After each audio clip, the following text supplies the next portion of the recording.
The Spirit of truth will be with you forever. With these words, Jesus bids farewell to his disciples. He doesn't say, do what I told you to do. He doesn't say, I let you go, get on with your lives. He says, the Spirit of truth will be with you forever. You will find your way because of the time and the relationship that we have shared. Some of you may be familiar with the writing of Anthony DeMello, who is a Jesuit who lived in the Far East for many years and has written a number of wonderful books and fables. And he tells the story of a teacher and his students. And the students come to him full of questions about God. And the teacher says, God is the unknown and the unknowable. Every statement about God, every answer to your questions is a distortion of the truth. So the student said, well, then why do you talk about God at all? Why does a bird sing? Answered the teacher. It is in our nature to wonder, to think, to talk to God. It is in our nature to contemplate the mystery that we will never understand. And it is in our nature to see the goodness of that. As he says, we must listen to the words about God, just as one listens to the wind in the trees and the sound of the river and the song of the bird. They will awaken something within the heart that is beyond all knowledge. And that is the message, I think, that Jesus is giving his disciples and is giving to us today. You can get this. You know this deep in your heart if you will allow yourself to watch and to listen. If you will stop trying so hard to be right about God and open your hearts to having to trust that what you don't know is goodness. I think Jesus is telling his disciples, my teaching has awakened something in you that is beyond all knowledge. And that's what we hope in our faith community with each other and with our children, that we can awaken in each other that which is beyond all knowledge, and that we can trust it, we can be willing to walk with an open heart and an open mind, trusting in the possibilities that God has placed before us and trusting in our innate ability to do something good with those possibilities. Our wondering, our questioning, our prayers, however, whether they're in word or not, they're just what we do as human beings, as creating creatures. That's what we do. We call to God in whatever voice and whatever circumstances. That's what we do. And it is in the calling out to God in whatever language, in whatever form, in whatever situation we may be, that we open the door to the fullness of our own growth.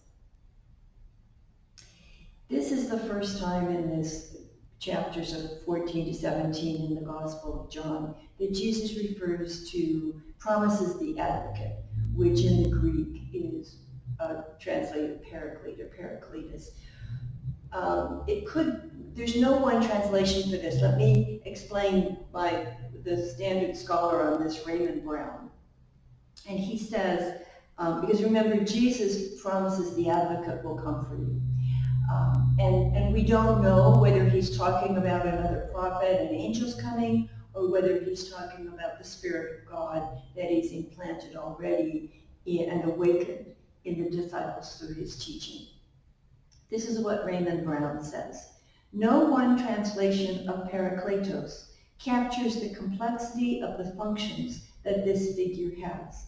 The Paraclete, or advocate, is a witness in defense of Jesus, a spokesman for him in the context of his trial by his enemies. The Paraclete is the consoler of the disciples, for he takes Jesus' place among them. The Paraclete is teacher and guide of the disciples, and thus their helper. The point here, the Spirit of truth will be always with you. We have the capacity to discern between truth and untruth.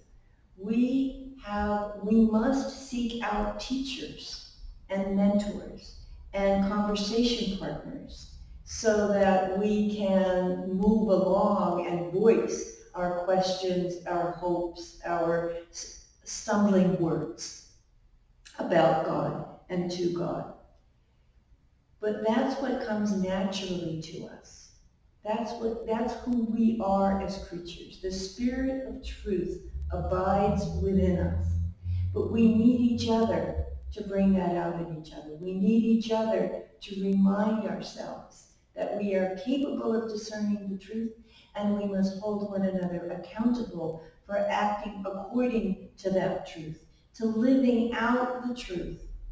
That we are creatures of God who call out to God the way a bird sings. That we question God's presence and God's nature the way that a bird sings. In saying farewell in this way, Jesus teaches us something very important about saying goodbye, about being apart, and about the nature of love, because we can get sentimental when we say that God is love. But when Jesus talks about love, he's saying, I've told you and I've given you all you need to know. Go back and remember what I have said. Understand that loving me and knowing me are the same thing.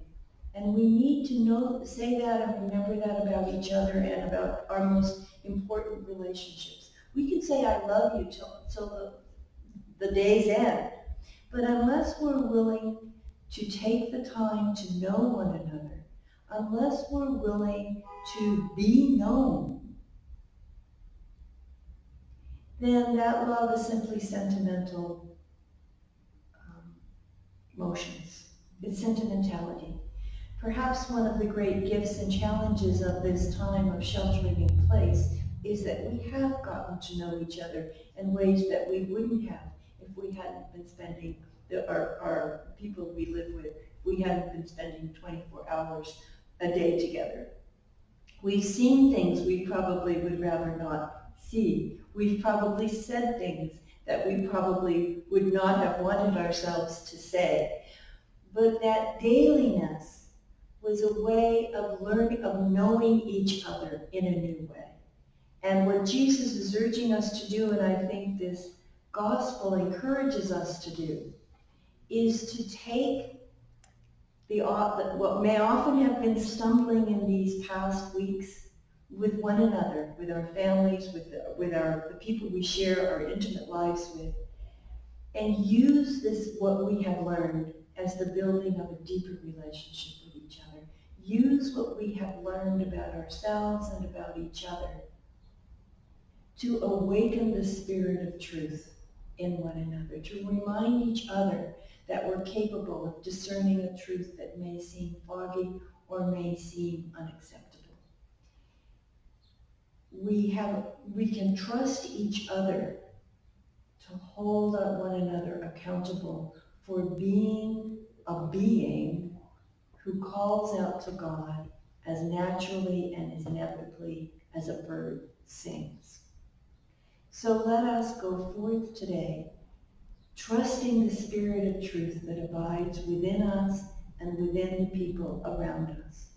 Trusting that and holding ourselves accountable to witness, to console, to teach, and to guide, and to help each other. Let us look to one another to witness the presence of the unknowable God with a love that is as natural to us as a bird's song. Let me just end with this meditation by the Sufi mystic Rumi. Out beyond the realms of this faith and that faith, of no faith, there is a field of goodness and beauty where hearts are nourished with each breath. I'll meet you there.